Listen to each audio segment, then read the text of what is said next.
नमस्ते बच्चों। कक्षा 7 विषय विज्ञान और लेसन है 17वां वन हमारी जीवन रेखा। इसके अपने 2 भाग पढ़ चुके हैं और इसका आगे का जो भाग है अपने पढ़ रहे थे कि जो फेफड़े हैं, ये जो वन है वो हमारे लिए हरे फेफड़ों की तरह कार्य करता है। इसके बारे में अपने पढ़ रहे थे कि ये जो पादप है ये हमें ऑक्सीजन देते हैं और जो जीव जंतु हैं ये इन्हें कार्बन डाइऑक्साइड देते हैं।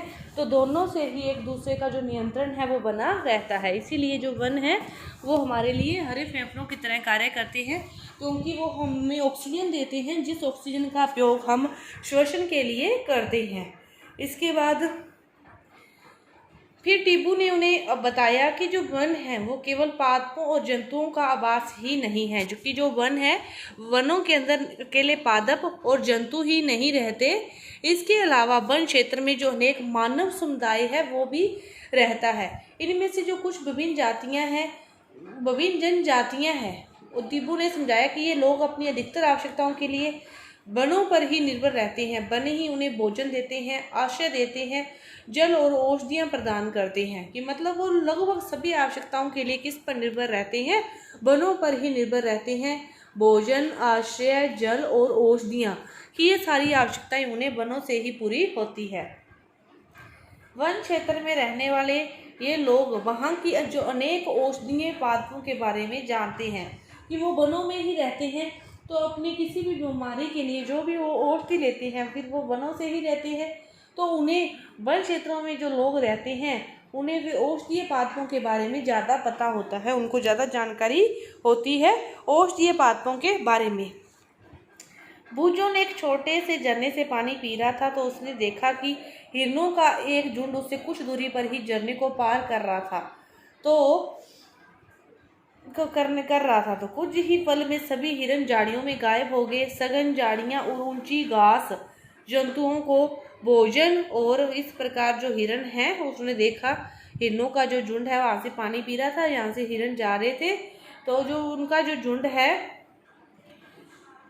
आश्रय प्रदान करती है कि जो ऊंची घास है वो उसी में वो लुप्त हो जाते हैं, अपनी रक्षा करते हैं दूसरे जीव जंतुओं से।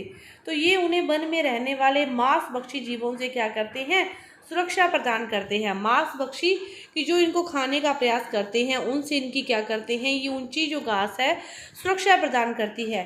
टीबू ने ध्यान से वन के फर्श को देखना आरंभ कर दिया। अचानक कुछ देखकर उसने बच्चों को अपने पास बुलाया तो उसने उन्हें कुछ जंतुओं की लीद दिखाई। विभिन्न जंतुओं की लीदों के बीच अंतर को भी समझाया। तो प्रोफेसर अहमद ने उन्हें बताया कि जो वन अधिकारी है वन में कुछ जंतुओं की उपस्थिति की जानकारी उनकी लीद व पद चिन्हों के आधार पर करते हैं। कि अपने जिसके जीव जंतु के बारे में अपने जानते हैं तो अपने उसके पैर चाल के द्वारा, मतलब यहाँ पर उसके इस प्रकार के निशान हैं तो यहाँ से वो गया होगा, या फिर लीद के द्वारा ही उनको पता चल जाता है कि इस वन में इस स्थान से ये जीव जंतु गया है या इधर वो रहता है। तो बूजो ने सबका ध्यान जंतुओं की लीद की एक बड़ी शैमान डेयरी की ओर आकर्षित किया। उस ढेर पर क्या थे? अनेक व्रंग और कैटरपिलर पनप रहे थे। तो उन्होंने नवोद बीज भी अंकुरित हो रहे थे। अनेक प्रकार के नवोद बीज भी क्या हो रहे थे? अंकुरित हो रहे थे। तो प्रोफेसर अहमद ने बताया कि ये जो नवोद बीज हैं कुछ शाकों और झाड़ियों के हैं। जंतु भी कुछ पादपों के बीजों को प्रकीर्णित करते हैं। इस प्रकार जंतु और वनों में पादपों को वृद्धि करने और उनके पुनर्जनन में सहायक होते हैं। जंतुओं का शैमान गोबर नवोद बीजों को उगने के लिए पोषक तत्व भी प्रदान करता है। यह सुनने के लिए बूजो ने अपनी नोटबुक में नोट किया कि पादपों की जो अधिक किस्मों को आश्रय देकर वन शाकाहारी जंतुओं को भोजन और आवास के लिए अधिक अवसर प्रदान करते हैं। ये बात को समझो कि जो पादप हैं वो अधिक किस्मों को आश्रय देते हैं और शाकाहारी जंतुओं को भोजन और आवास के लिए भी वो अधिक अवसर प्रदान करते हैं।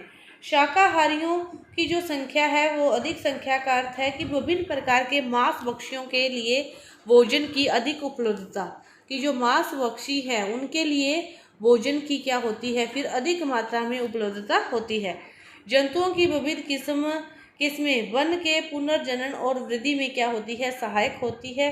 अपघटक वन में उगने वाले पादपों के लिए पोषक तत्वों की आपूर्ति को बनाए रखने में सहायक होते हैं। जो अपघटक हैं ये वन में उगने वाले पादप हैं उनके लिए पोषक तत्वों की आपूर्ति को फिर बनाए रखने में ये सहायक होते हैं। इस प्रकार वन एक गतिक सजीव इकाई है। वन क्या है? एक गतिक सजीव इकाई है जो जीवन और जीवन क्षमता से भरपूर है।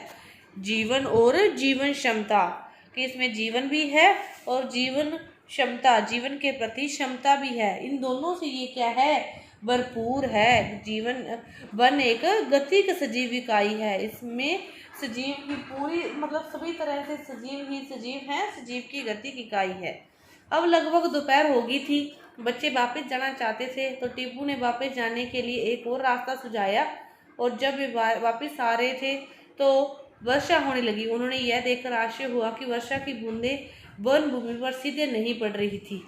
वन ऐसी ये वर्षा हो रही है तो चारों तरफ मतलब पेड़ ही पेड़ पौधे हैं, तो फिर वो सीधे कैसे पड़े?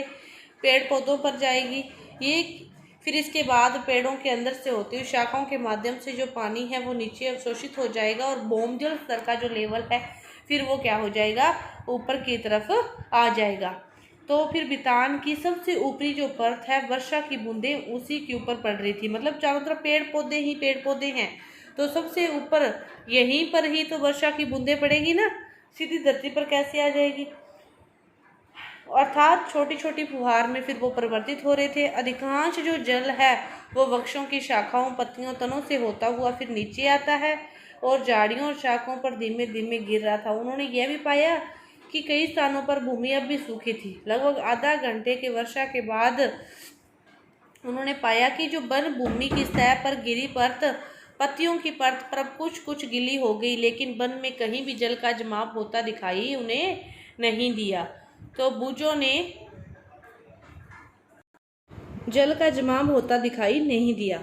तो बुजो मन ही मन में सोच रहा था कि यदि इतनी तेज वर्षा उसके शहर में हुई होती तो नाले व सड़कें पानी से भर जाती।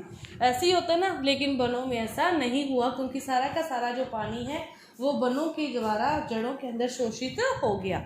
इसीलिए कच्चे स्थानों पर ऐसा नहीं होता, लेकिन शहरों में वो सारा का सारा पानी पक्की सड़कों पर होता है, और वो सारे के सारे क्या होते हैं? नदियां, जो नाले हैं वो भर जाते हैं। इसके बाद कुछ पॉइंट हैं कि यदि वन नष्ट होंगे तो वायु में फिर कार्बन डाइऑक्साइड की मात्रा क्या हो जाएगी? बढ़ जाएगी, और कार्बन डाइऑक्साइड की मात्रा बढ़ेगी तो फिर पृथ्वी का ताप भी बढ़ जाएगा। पेड़ों और पादपों की अनुपस्थिति में जीवों को खाद्य और आश्रय फिर नहीं मिलेगा, कि पेड़ व पादप दोनों ही नहीं होंगे तो फिर जीवों को खाद्य कैसे मिलेगा और आश्रय कैसे मिलेगा? पेड़ों की अनुपस्थिति में मृदा जल को नहीं बांध पाती, जिससे बाढ़ आती है। हमारे जीवन और वातावरण के लिए वन अवरोपण घातक है। सोचिए कि हम वनों को सुरक्षित रखने के लिए क्या कदम उठा सकते हैं। हमें इन सभी के बारे में सोचना चाहिए। पेड़ पौधों को काटना नहीं चाहिए, क्योंकि ऑक्सीजन और कार्बन डाइऑक्साइड का जो संतुलन है और जल चक्र है, इन दोनों को किस पर निर्भर है?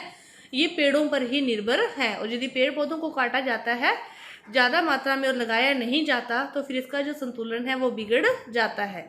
तो प्रोफेसर अहमद ने उन्हें बताया कि जो वन है वर्षा जल के प्राकृतिक अवशोषण का कार्य करते हैं, उसे अवस्रावित होने देते हैं। यह जो वर्ष है वर भूमजल स्तर को बनाए रखने में भी सहायता करते हैं, कि जब भी बारिश होती है वहाँ का जो पानी है पेड़ पौधों के द्वारा धरती से सोख कर फिर वो अंतः जो भूमजल है उसमें पहुँच जाता है, और वहाँ की जो मृदा है, मिट्टी है, वो भी क्या होती है? ज़्यादा उपजाऊ होती है।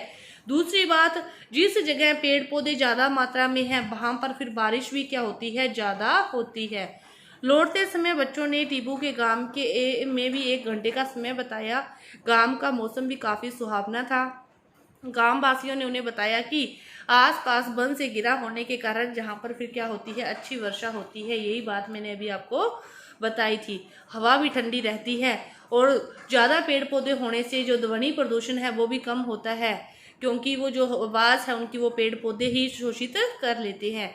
बच्चों ने गांव के इतिहास के बारे में भी जानकारी प्राप्त की।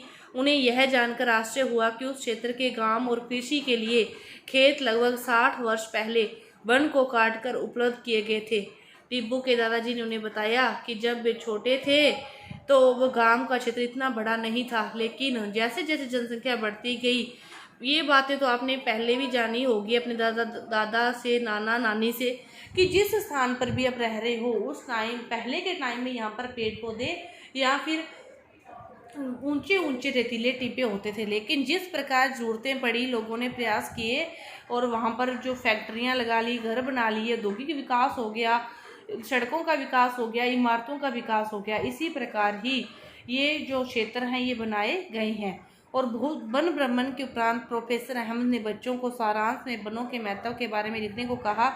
बच्चों ने लिखा कि वन हमें क्या देते हैं, ऑक्सीजन देते हैं, मृदा की सुरक्षा करते हैं और अनेक जंतुओं को आश्रय भी प्रदान होता है। वन है आसपास के क्षेत्रों में फिर वर्षा का जो उचित स्तर है फिर वो तो ही बना रहता है। कई जो वन है वो औषधीय पादपी हैं, काष्ठ हमें लकड़ी भी प्राप्त होती है।